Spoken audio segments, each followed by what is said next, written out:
Hello guys, আসসালামু আলাইকুম। সবাই কেমন আছেন? আশা করি আলহামদুলিল্লাহ ভালো আছেন। তো আপনাদের সামনে আমি নতুন আরেকটি রেসিপি নিয়ে হাজির হলাম। সেটা হচ্ছে মোমো, চিকেন মোমো। তো ফার্স্টে এই পাশে আমি ডোটা তৈরি করে রাখছিলাম আধা ঘন্টা আগে। তো এখন পুরোপুরি এটা সুন্দরভাবে নরম হয়ে গেছে। আর এখন আমি ছোট ছোট ডো করে নিব। আর কিভাবে মোমোর শেপটা নিয়ে আসবো সেটাই আপনারা একটু দেখতে থাকেন। এরপর আমি আটাটা একটু সুন্দরভাবে হাত দিয়ে বেলে একটু লম্বা করে নিচ্ছিলাম, যাতে ছোট ছোট করে পরিমাপ মতো নেওয়া যায়। তো এই তো দেখতে পাচ্ছেন, এই পাশে আমি চিকেন রেডি করে রাখছি, ম্যারিনেট করে রাখছি সব কিছু দিয়ে। আর এখানে মূলত দেওয়া হয়েছে পেঁয়াজ, কাঁচামরিচ আর হচ্ছে সয়া সস। এগুলো দিয়ে আমি সুন্দর মতো মাখিয়ে রাখছিলাম। আর এই তো এখন আমি ডোটা সুন্দর মতো তৈরি করে নিব। আর এর মধ্যে এই চিকেনের পুরটা আমি দিয়ে দিব। বাসায় মোমো বানালে একটা সুন্দর সেটা হলো মোমোর মধ্যে যে পুরটা দেওয়া থাকে ওইটার পরিমাপটা একটু বেশি দেওয়া যায়। আর বাইরে খেলে সেটা পরিমাপটা একটু কম থাকে, স্বাদ লাগে না। বাট আমার কাছে বাসায় বানালে মনে হয় কি ইচ্ছে মতো চিকেনটা দিয়ে সুন্দর মতো তৈরি করা যায়। তো দেখতেই পাচ্ছেন, এখানে আমি সুন্দর মতো ছোট ছোট করে সবগুলা ডো করে নিলাম পরিমাণ মতো।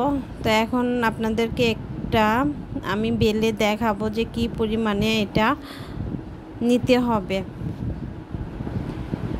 আসলে অনেকে তৈরি করতে পারেন, মানে বড় একটা রুটি বেলে এখানে গ্লাস দিয়ে কেটে কেটেও তৈরি করতে পারেন।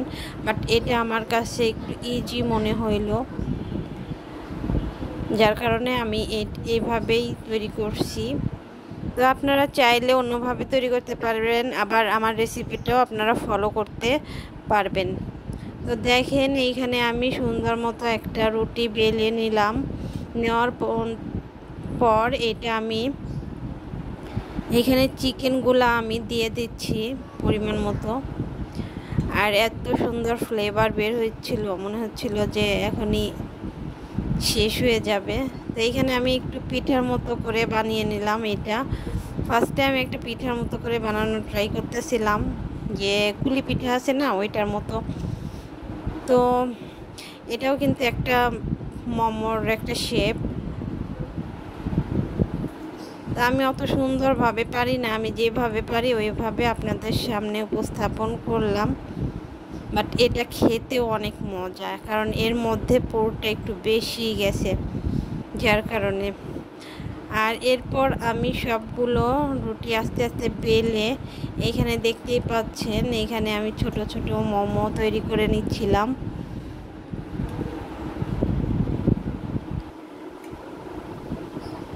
তো এরপর দেখেন, আমি রুটিগুলো একটু আলাদা করে সবগুলো বেলে রাখছি, যাতে সবগুলো মোমো একসঙ্গে তৈরি করা যায়। আর মোমোর যে ডোটা থাকবে ওইটা অবশ্যই ঢেকে রাখবেন, নইলে কিন্তু শক্ত হয়ে যাওয়ার সম্ভাবনা থাকে, পরে কিন্তু বানাতে কষ্ট হবে।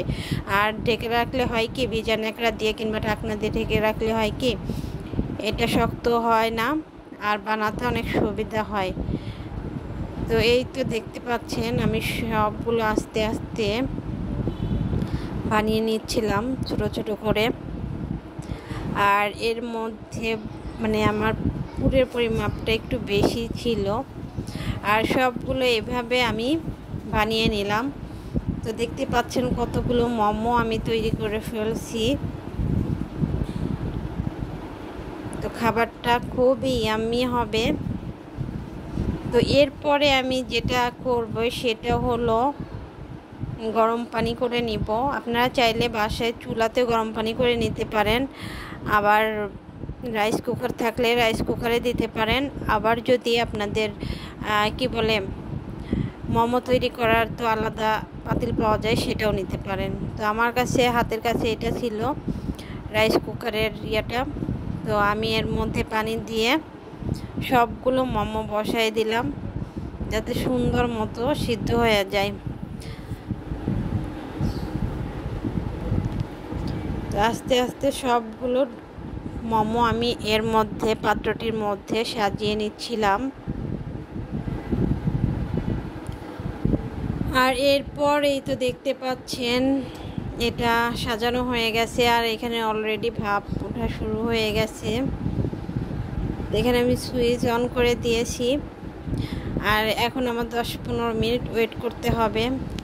তো এই তো 10-15 মিনিট প্রায় শেষ। এখন আমি এটা একটু খুলে দেখব যে কেমন হয়েছে।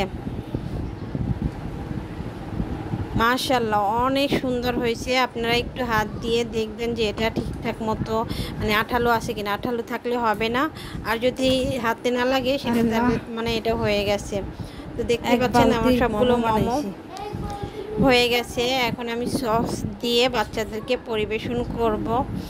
তো ওদের কাছে অনেক ভালো লাগছে রেসিপিটা। চাইলে শর্টকাটে আপনারা বাসায় এভাবে মোমো বানিয়ে নিতে পারেন বিকেলের নাস্তায়। তো আমার ভিডিওটা কেমন লাগলো অবশ্যই কমেন্ট করে জানাবেন, আর পাশে থাকবেন। আল্লাহ হাফেজ, ধন্যবাদ সবাইকে।